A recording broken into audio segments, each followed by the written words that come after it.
სალამი ნიკა, როგორ ხარ? თავისუფლებამდე ვერ ჩავწერ შენთან ინტერვიუს, ვერც სტუმრად მოგიწვევ. მიყვარს, როდესაც ეთერში ვსაუბრობთ ხოლმე, მაგრამ ახლა ისეთი ბოროტის ღაპრის გმირები ვართ, რომ კითხვების დასმა ამ ფორმით მიწევს, ციხეში გიგზავნი. როგორ ჩანს საკნიდან თბილისში მიმდინარე ამბები? სალამი ქაშიკ. იმედია კარგად ხარ, თუ შენაირი ადამიანებისთვის კარგად ყოფნა საერთოდ შესაძლებელია ქოცურ ჯოჯოხეთში. ახლა რაც შეეხება შეკითხვებს. საკნიდან ზოგადად რთულია იყო რაციონალური და ბოლომდე ადეკვატური. ასეთია იზოლაციის და არა თავისუფლების დაკარგვის ფასი. რაც ცალსახად ჩანს, ხალხი მკაფიოდ გამოხატავს საკუთარ მიზანს, გადაარჩინოს სამშობლო და ასხივებს მზაობას, რომ ამ ისტორიულ ამოცანას ბოლომდე მიიყვანს. ძალიან შთამბეჭდავია, ძალიან ეს ყველაფერი. რაც დრო გადის, ხვდები, რომ ალბათ გადაჭარბებულია ჩემი სიფრთხილე თუ შიში ფრუსტრაციის თაობაზე. სიფრთხილე და რაციონალიზმი ძალიან მნიშვნელოვანი მგონია, მაგრამ ისიც ვიცი, რომ ზოგჯერ ამ მიმართულებით გადაჭარბება დამაზიანებელი შეიძლება იყოს. სიფრთხილეს თავი არ სტკივა, მაგრამ სიფრთხილე ყველაფრის თავი არ არის. შენ დაგაკავეს და შესაბამისად ჩამოგაცილეს მიმდინარე პოლიტიკურ აქტივობებს. ივანიშვილის ხელისუფლებამ პოლიტიკური ველი მოასუფთავა. ამით გადადგა ნაბიჯი წინ თუ პირიქით? ივანიშვილი ნაბიჯებს წინ ვეღარ დგამს. უკვე კარგა ხანია ასეა. ამის მიზეზი ორია. პირველი, მისი რეჟიმის უკიდურესი დასუსტება და მისი პირადი ინსტინქტების დაბლაგვება. და მეორე, ხალხისა და ჩვენი დასავლელი პარტნიორების წინააღმდეგობის სიხისტე და სწორხაზოვნება. ის, ვინც ისტორიის წინსვლასა და გლობალურ სიკეთეს ეწინააღმდეგება, წინ ვერ წავა 21 საუკუნეში. მით უფრო თუ ისე დასუსტებულია პირადად და გარემოცვითაც, როგორც ივანიშვილი. ასე რომ ჩვენი დაჭერაც და ყველაფერი სხვაც, რასაც ივანიშვილი აკეთებს, ჭაობში ფართხალია. ჭაობში მოფართხალე კი ზემოთ კი არა, ადგილზეც ვერ დგას დიდხანს. უეჭველი ფსკერისკენ მიდის. ქუჩის პროტესტის, ბოიკოტისა და სანქციების მიღმა. კიდევ რა გამოსავალს ხედავ, რომ რეჟიმი დაეცეს? პროტესტის, ბოიკოტისა და სანქციების მიღმა კიდევ უფრო მეტი პროტესტი, კიდევ უფრო მეტი ბოიკოტი, რაშიც მე დაუმორჩილებლობასა და წინააღმდეგობას გულისხმობ, და კიდევ უფრო მეტი სანქცია. ამ ხრივ მნიშვნელოვანი თარიღები მოდის წინ. 27 სექტემბერი, ჩემთვის ალბათ ყველაზე მძიმე სოხუმის დაცემის დღე. რა თქმა უნდა, 4 ოქტომბერი, როცა ეჭვი არ მეპარება, უამრავი ხალხი იდგება გარეთ, მიზანდასახულად და შეუპოვრად. მათ რიგებში იქნებიან ჩვენი კოალიციის წევრებიც, აქტივისტებიც, ამომრჩევლებიც. ნებისმიერ შემთხვევაში ეს დღე მინიმუმ ახალი უმძლავრესი იმპულსი იქნება საპროტესტო მოძრაობისთვის და უდიდეს ზიანს მიაყენებს რეჟიმს. ამაში ეჭვი არ მეპარება. ახლა რომ გარეთ იყო, რის გაკეთება შეძლებდი? არ ვიცი, შევძლებდი თუ არა, მაგრამ ოპოზიციურ ჯგუფებს შორის მეტ კოორდინაციასა და უფრო სწრაფი გადაწყვეტილებების მიღებას შევეცდებოდი.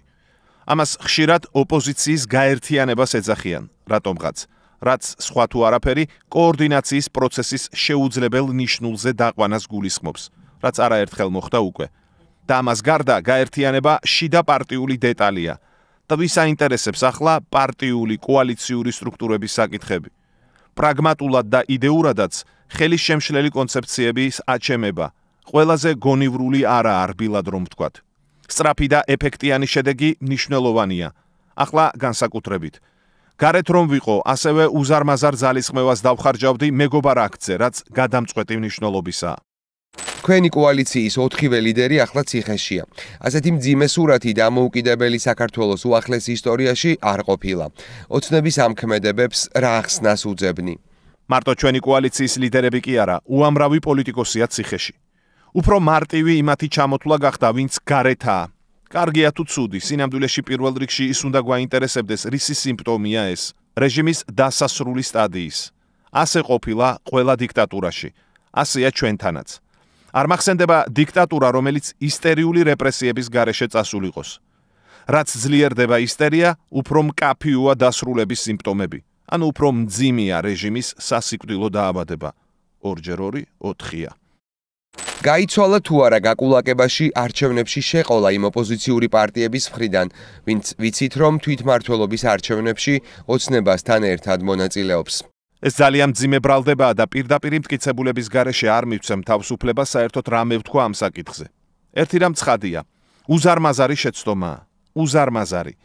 მე ეჭვება, რასაც და როგორც არ უნდა ეცადონ ეს პარტიები საკუთარი თავის რეაბილიტირება შეძლონ. ძალიან მეეჭვება და ძალიან მწუხვარ. ძალიან ბევრთვის ძვირფას და დემოკრატიული პროცესისათვის უაღრესად საჭირო ადამიანზე ვსაუბრობთ. ცუდია, ძალიან ცუდი. გარეთ რომ ყოფილიყავი ამ ხრივაც აუცილებლად მივმართავდი ჩემს ძალისხმევას. არ ვიცი გამოვიდოდა თუ არა შეცდომაში გაჯიუტებულთა გადარწმუნება, მაგრამ ძალიან ვეცდებოდი. გიორგი გახარიასაც ციხე ემუქრებოდა, თუმცა ყოფილი პრემიერი ამბობს, რომ ქვეყნის მიღმა ყოფნით პროცესებში დიდი წვლილი შეაქვს. რას ფიქრობ? რა ფორმა ზომა წონისაა ეს წვლილი? გიორგი გახარიას რაც შეეხება ერთი პოლიტიკურად დევნილზე მეორე პოლიტიკური პატიმარი ან კარგს ამბობს ან არაფერს. არაფერი. თუ ის მართლა პარლამენტში შევიდა, მერე უკვე ყველას მოგვიწევს მასზე ლაპარაკი. რომელ არხს უყურებს საკანში ყველაზე ხშირად? როგორ ხედავ მედიის როლს მიმდინარე პროცესებში? მედიის ყველა მხარეს გულისხმობ, პროპაგანდისტულს, კრიტიკულს და დამოუკიდებელს. ვცდილობ ყველა არხს ვუყურო. კრიტიკულ არხებს, სამწუხაროდ კავკასია და პალიტრა აქ არ არის მხოლოდ ფორმულა და ტევ პირველი. იმისთვის რომ პროტესტის მაჯისცემა მესმოდეს. პროპაგანდისტულ არხებს კი იმისთვის რომ გამოვთვალო რას აპირებს ანტიქართული ოცნების რეჟიმი. არა რთული სხვათა შორის. ოცნება საკუთარ გარემოცვას პარსავს. საჯაროდ არაერთი მასშტაბური კორუფციული საქმე გამოვიდა, რომელიც ძირითადად ირაკლი ღარიბაშვილის გარშემო ბრუნავს. წარმოგიდგენია ირაკლი მეზობელ ან თანამესაკნედ და თუ წარმოგიდგენია, რაზე დაელაპარაკებოდი მას? ანტიკორუფციული ეს საქმეები, რა თქმა უნდა, არ არის. ეს არის შიდა კლანური ბრძოლა ბიძინას მემკვიდრედ გამოცხადებისთვის. ზედმეტი მოვიდა ორივე კლანს. ფალსტარტისთვის ორივე დაიჟება ბიძინას მიერ. კობახიძის კლანის ხელით ისჯება ღარიბაშვილ ლილუაშვილი და უკვე ჩანს რომ გომელაური ჩამოშორდა ამ კლანს და კობახიძე სხვისი ხელით დაიჟება. სულ არაა გამორიცხული რომ პირველი კლანის ხელით. გარდა იმისა რომ რეჟიმის დასუსტების სიმპტომად ჩავთვალოთ და ადეკვატური დასკვნები გავაკეთოთ, მეტი ფუნქციის მინიჭება ამ შიდა დაჭმისთვის დიდი შეცდომა მგონია. საწყენად არ ვიტყვი, მაგრამ მგონია რომ ოპოზიციას და კრიტიკული მედიაც ამ მიმართულებით ცოდავს. ჩემი ოქრო ჩემთან, როგორც კი იტყვის ბიძინა, ისევ ყველა ერთად იქნება ხალხის წინააღმდეგ. ზოგჯერ მეჩვენება ზოგიერთ პოლიტიკოსსა და მეპროტესტეებს გულწრფელად სჯერათ, რომ დამარცხებისთვის განწირული კლანის ცალკეული წევრები პროტესტის მხარეს აღმოჩნდებიან სხვადასხვა მიზეზის გამო. ან პროტესტით დასუსტებული ბიძინა ღარიბაშვილ ლილუაშვილის მეშვეობით თუ შუამავლობით დაუბრუნებს ხელისუფლებას ხალხს. დიდი შეცდომაა და გაუმართლებელი გულუბრყვილობა, რაზეც რეჟიმის დამხობის სტრატეგიის დაშენება რეჟიმისთვის კი არა, პროტესტისთვის საშიშ პოტენციალს უფრო შეიცავს. უნდა გვესმოდეს, რომ ივანიშვილი არაა გენერალი ფრანკო. ჯერ ერთი იმასავით სიკვდილის პირას არაა ფიზიკურად. მეორეც სამშობლოსთვის ნაბრძოლის სამხედრო არაა. პირიქით, სძულს საქართველოს და ქართველებიც საკუთარი სამუდამო და სრული ბედნიერების გზაზე ერთადერთ შეფერხებად მიიჩნევს. სწორადაც. ამიტომ გაურიგდება ყველას და ყველაფერს, რაც დემოკრატიზაციის მიმართულებით კი არა, მისი პირადი უსაფრთხოებისა და უსაზღვროდ გამდიდრების მიმართულებით სვლას არ შეუფერხებს. ცადია ამ ყველაფერში პროტესტსა და ქართველ პატრიოტებს არც და ვერც მოიაზრებს სამართლიანადაც. ამიტომაც როგორც ერთ ანეკდოტშია, რუჩკებს არენდოთ. ჩვენ უნდა გამოვიყენოთ ისინი და არა პირიქით. ლევან ხაბეიშვილის დაკავება. ეს იყო სხვათა დასაშინებლად თუ ოცნებამ უბრალოდ საკუთარი შიშები დააცხრო? ლევანის დაკავება პირველ რიგში უკანონო იყო, რამაც ახალი პოლიტპატიმარი გააჩინა. თანაც არც ის უნდა გამოგჩეს, რომ ლევანი დღეს ყველაზე შევიწროებული პატიმარია. მას პრაქტიკულად ყველა უფლება აქვს წართმეული, სხვა პატიმრებისგან განსხვავებით. საკუთარი შიშის დასაცხრობად პატიმრობა არ ვიცი რას ნიშნავს. ლევანის დაპატიმრების მიზანი პირველ რიგში მისი ნეიტრალიზაცია იყო. მეორე, სხვების შეშინება. პოლიტიკურ პატიმრად ადამიანის შერჩევა არასდროს არაა შემთხვევითი. ლევანი თავადაც ასხივებდა ენერგიასა და რწმენას და სხვებსაც გადასდებდა. ამიტომაც გამორიცხული იყო მისი იზოლირება არ გადაეწყვიტა რეჟიმს. სუსი მდინარაძის ხელში. სუსი მდინარაძის ხელში უფრო სუსტია ვიდრე სუსი ლილუაშვილის ხელში. მდინარაძე პროპაგანდის მეგაფონია და სუსშიც ამ როლით მიავლინეს. მდინარაძე კიდევ ბევრის ლაპარაკს აპირებს. კოჭებში ეტყობა. თუ ხვდები მანდ ციხეში თანაპარტიელებს, თანამოაზრეებს, ან მანდ ვინც შესაძლოა არ იყოს შენი თანამოაზრე, გაგვიზიარე ციხის ამბები და მადმყოფი ადამიანების აზრები მიმდინარე ძიმე პროცესებზე ჩვენს ქვეყანაში. ვერა, ეს ამ ციხის შინაგანაწესს ეწინააღმდეგება. ნიკასა და ზურას ვეხმიანები ხოლმე მიმოწერით და მამხნევებს მათი სიმტკიცე და რაციონალური განსჯის უნარი. იმედია ჩემი წერილებიც ეხმარება მათ. ახლა უკვე ელენეთ შეემატა მიმოწერის ჯგუფს. ნუ ეგა გამძლე თუა, გამხნევება მაგან რომ იცის ეგეთი უნდა.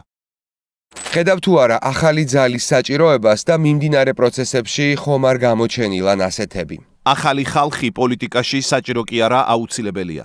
ამ რეჟიმის ერთ-ერთი ბოროტება ახალი თაობის პოლიტიკისგან მიზანმიმართული განრიდებაა, რაც სავსებით ბუნებრივია მათი მხრიდან. რაც მეტია პოლიტიკაში ისეთი, ვისაც ძველს ვერ გაუხსენებ, ვისთანაც ვერ დალაგდები, ვისაც საბჭოთა კავშირი ტვინის არც ერთ უჯრედში არ აქვს. მით ნაკლებია ოლიგარქიული დიქტატურის შენარჩუნების შანსი. ამიტომაც, ვისაც ოლიგარქიული დიქტატურის დამარცხება უნდა, ზუსტად ახალი ხალხის მოსვლაზე უნდა იზრუნოს და არა საკუთარ როლსა და განუმეორებლობაზე პოლიტიკაში. ოლიგარქია აუცილებლად დაემხობა და მცირე გარდამავალი პერიოდის შემდეგ ქვეყანას სრულად გადაიბარებს დამოუკიდებელი საქართველოს თაობები. საქართველოში საბჭოთა კავშირის მარცხია ჩემთვის ახალი რესპუბლიკის დაბადების ათვლის წერტილი და არა ნებისმიერი ხელისუფლების ცვლილება სხვა ხელისუფლებით. ბოლოს კი ვიტყვი, რომ გამარჯვების წინაპირობა მხოლოდ ხალხის შეუპოვრობა და უშიშრობა მგონია. იმ ხალხის, ვისაც სამშობლოს დაცვის ინსტინქტი ამოძრავებს, ვინც მოქმედებს გეგმა ზომიერად. ასეთი ხალხის წარმატების ბჯერა, ასეთი ხალხი შედეგს ყოველთვის დებს, ასეთი ხალხის სამშობლო ყოველთვის წინ მიდის.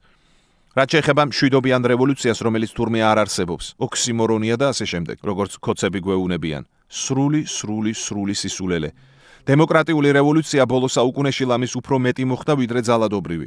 რევოლუციას მხოლოდ ფილმებით თუ არ იცნობ, კი უნდა იცოდე, რომ მყისიერ ცვლილებას ნიშნავს და არაფრით არ გულისხმობს იმთავითვე ძალადობას. მეტიც, ადამიანის უფლებათა საყოველთაო დეკლარაცია, როგორც უმაღლესი მოქმედი სამართალი, დიქტატურის წინააღმდეგ ამბოხების უფლებას გვაძლევს. სიტყვა ამბოხება კი ნამდვილად უფრო მძიმეა ვიდრე რევოლუცია. ამით ეს დეკლარაცია ძალადობის წამქეზებელი აქტი ხდება. ასე რომ, მორჩით ქოცებო ბოდვას. ცვლილება სწორედ დემოკრატიული რევოლუციით დადგება, რადგან ევოლუციისთვის დრო და სივრცე თქვენ არ დატოვეთ. ქართველ პატრიოტებს კი სამშობლოს გადარჩენის ვალდებულება დაბადებიდანვე გვაქვს. თანდაყოლილი, მშობლების მიერ ნასწავლი, დიდი ქართველის გმირობებით შთაგონებული. ეს ვალდებულება ბევრად მეტია, ვიდრე შიში დაღლილობა ან გაჭირვება.